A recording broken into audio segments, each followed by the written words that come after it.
हरिओम तत्सत। जय सनातन, जय भारत। नमस्कार दोस्तों, आज का जो वीडियो है वो हमारे शरीर के अंदर वात पित्त कफ की जो सबसे सस्ती और सबसे अच्छी दवा और सबसे कम खर्चे में, तो इसके अंदर कौन सी चीज़ किस चीज़ का किस प्रकृति का इलाज करती है उसको बताने की और आपको समझाने की कोशिश करूँगा। आपसे निवेदन है कि ध्यानपूर्वक वीडियो को देखें। तो दोस्तों, आयुर्वेद के मुताबिक जो हमारे शरीर के अंदर जितने भी रोग हैं वात पित्त और कफ के बिगड़ने से होते हैं। तो सबसे पहले हम चलते हैं जी कफ की तरफ। कफ का जो समय है सुबह का होता है और बच्चे की भी कफ प्रकृति होती है, साथ ही साथ सर्दी के मौसम की भी कफ प्रकृति है। अब इस कफ का जो सर्वोत्तम आहार कह लीजिए या मेडिसिन कह लीजिए, वो है जी ये भुना हुआ चना और गुड़। अगर किसी को कफ की दिक्कत है, श्वास रोगों की या इससे रिलेटेड दमे, अस्थमे, टीबी, इन सभी बीमारियों का इलाज है जी ये गुड़ और ये चना। चने की तासीर वैसे तो ठंडी होती है, लेकिन भुनने के बाद में इस चने की तासीर गर्म हो जाती है। अब इस भुनने के बाद में इसका पाउडर बना के वापस इसको पानी में भिगो दें, रात भर पानी में भिगो के छोड़ दें, तो इसकी सुबह की जो ये है पानी की वजह से इसकी जो गर्मी वो सोख लेता है और इसकी वापस तासीर ठंडी हो जाती है।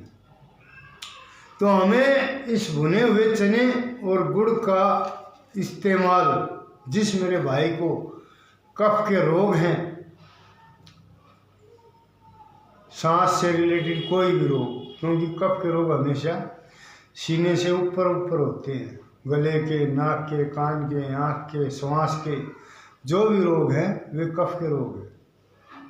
तो ये उन रोगों को छुटकारा दिलाने के अंदर काफ़ी असरकारक नुक्ता है।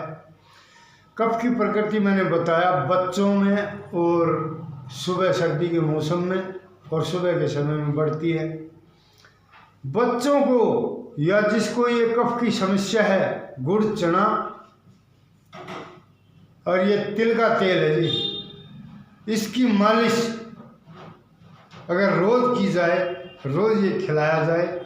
अगर बच्चे के मतलब कम दांत हैं तो आप उसको गुड़ का सेवन जरूर करवाएं, क्योंकि भले उसकी लार गिरती रहे, क्योंकि गुड़ के अंदर कफ को नाश करने का पूरा इंतजाम है। इसके अंदर आयरन, कैल्शियम, फास्फोरस, हर चीज़ों का समिश्रण है। तो ये कफ के लिए भुना चना और गुड़ किसी वरदान से कम नहीं।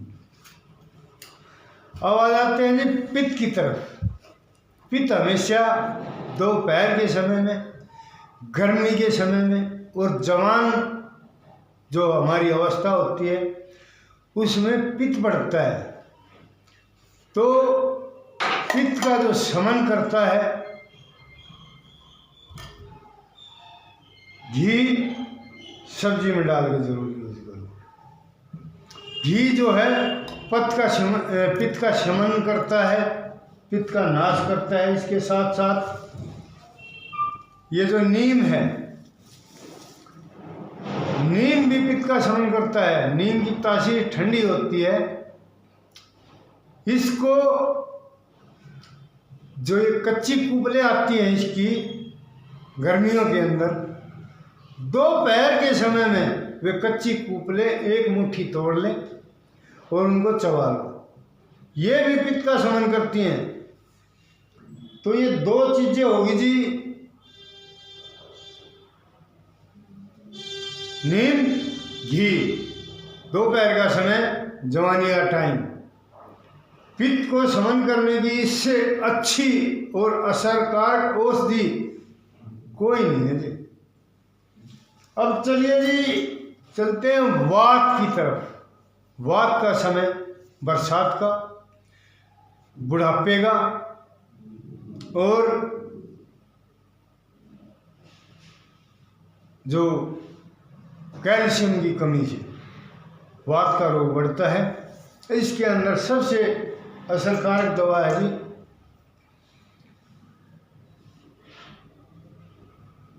ताल मखाना। ये ताल मखाना अच्छी तरह देख लो। खसखस,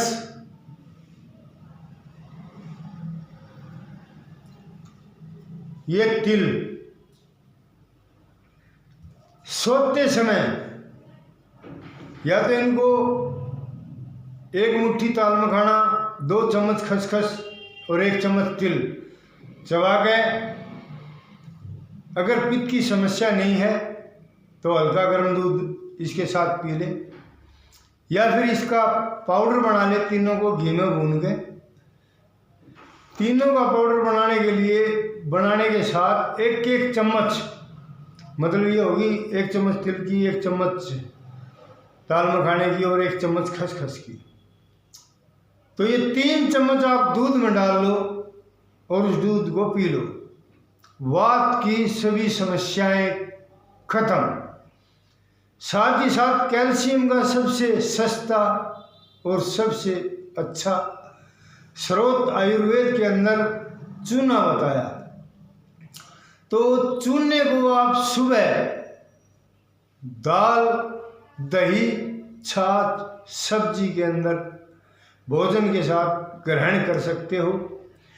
चूने के बारे में भी मैंने अपनी जो वीडियो बना रखी है, 1 चम्मच के अंदर थोड़ा चूना देखना, 3-4 वीडियो बनाई है, थोड़ा चूना डाल लो, फिर उसके अंदर पानी डाल लो और उसको ऐसे ऐसे हिलाओ तो थोड़ा आपको महसूस होगा भाई कुछ उंगली के रड़क रहा है। यानी जो सटोन से चूना बनता है, और जो ये सटोन अगर हम ऐसे के ऐसे लेंगे तो पेट के अंदर पथरी पैदा कर देगा। तो या तो चम्मच में इस प्रकार से हिला के जो मोटा मोटा है उसको ऐसे निकाल दो, नहीं तो फिर उस चम्मच के अंदर इसको बिल्कुल मेल्ट करके और उसका जो पानी के अंदर घुलनशील हो चुका उसको ले, मोटा जैसे ही नजर आए उसको रोक दो। तो ये है चूना लेने का तरीका। और इन तीनों ही कफ, पित्त और वात का समय, उम्र, सभी चीज़ों का मैंने इस वीडियो के अंदर हवाला दे दिया। अब इसके साथ प्राणायाम भी करने पड़ेंगे जी आपको।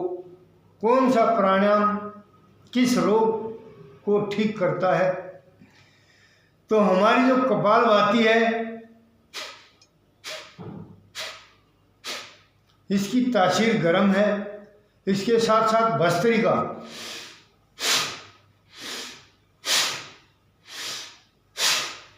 सुबह आपने उठ के प्राणायाम करने हैं।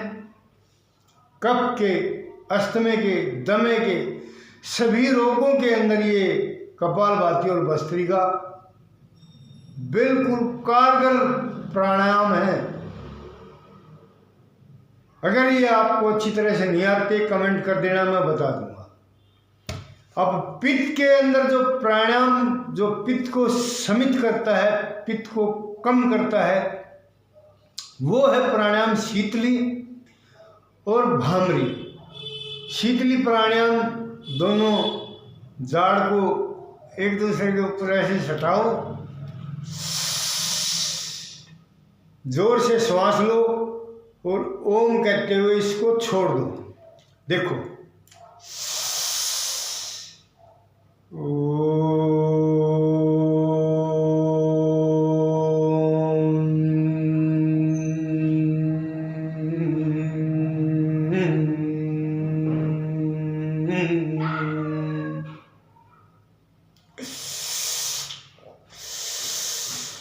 अब जब हम जाड़ से श्वास लेते हैं तो देखना आपके शरीर के अंदर, पेट के अंदर ठंडी ठंडी आवाज़ आ रही है। तो ये जो शीतली प्राणायाम है ये भी पित्त को खत्म करता है, ठीक करता है। श्वास ले, दोबारा देखो कितनी ठंडी आवाज़ आ रही है पेट के अंदर।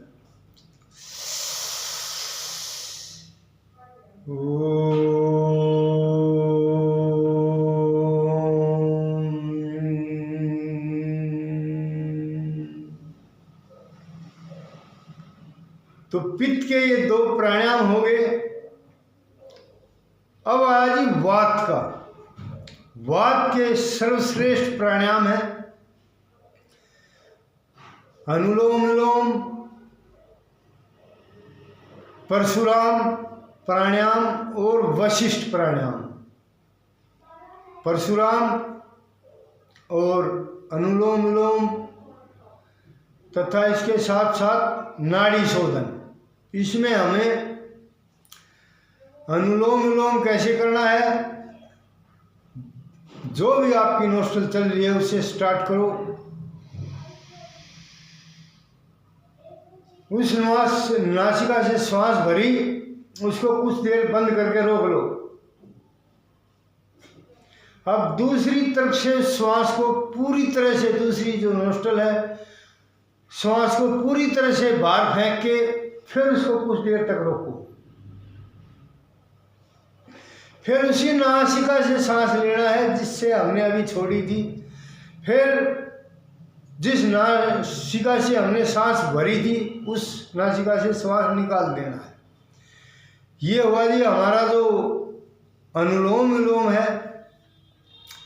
साथ ही साथ परशुराम प्राणायाम, श्वास को खींचो, धीरे धीरे धीरे धीरे फुल भर के उसको फोर्स से छोड़ना।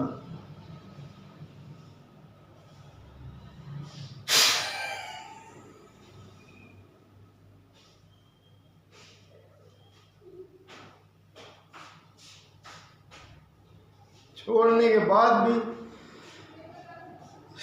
पूरी श्वास बाहर करने के बाद में पेट को अंदर की तरफ खींचो नाभि से, जिसको हम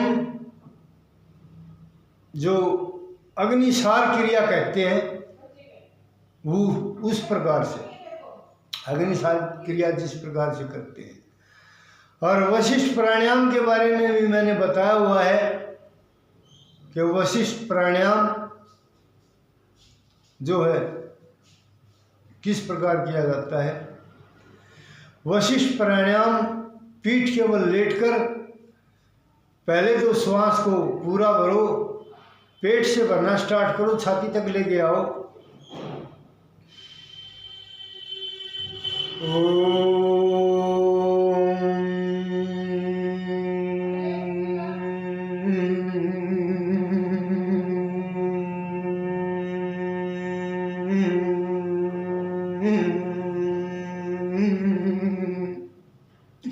श्वास को पूरी तरह बाहर, धीरे धीरे ये अपने आप क्रिया बंद हो जाएगी।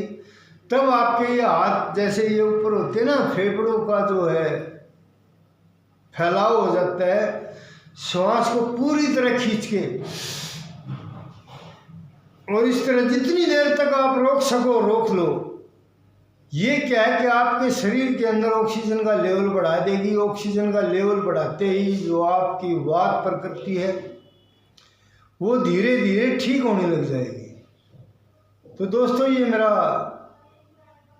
अंतिम वीडियो समझिए शरीर के स्वास्थ्य के बारे में। आगे जो वीडियो बनाऊंगा मैं केवल प्राणायाम और इससे होने वाले फायदे और कैसे ये प्राणायाम करने हैं उन्हीं के ऊपर वीडियो बनाई जाएगी। धन्यवाद दोस्तों, नमस्कार दोस्तों।